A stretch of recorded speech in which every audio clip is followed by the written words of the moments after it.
2024年澳門環保酒店獎頒獎典禮今日下晝喺環境保護局演講廳舉行。今屆共有17間酒店獲獎，以表揚酒店業界喺推動環保同實現雙碳目標工作上嘅努力同貢獻。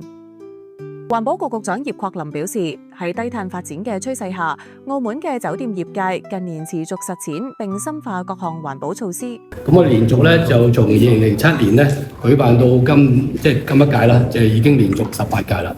咁咧今年咧就有17間嘅得獎酒店嘅，咁所以連同之前得獎嘅酒店咧，全澳門而家有58間嘅酒店咧就得到我哋嘅環保酒店獎。咁如果以客房嚟計嘅話咧，咁而家我哋得獎酒店嘅客房數目總共咧就有34000間嘅，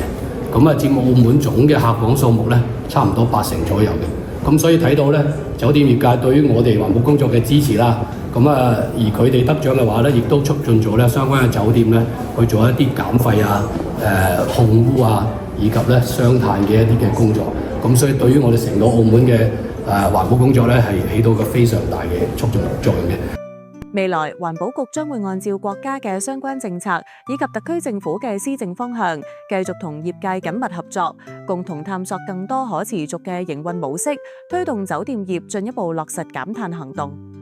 參與酒店嘅用電量共減少大約3億7千萬度電，部分酒店更積極推動清潔能源使用，以提高環保效益。同時積極使用電動車並進一步增加充電設施。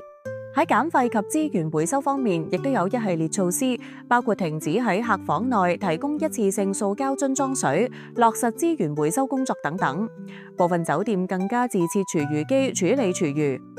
2025年澳門環保酒店獎將會喺7月1日至到8月15號接受報名。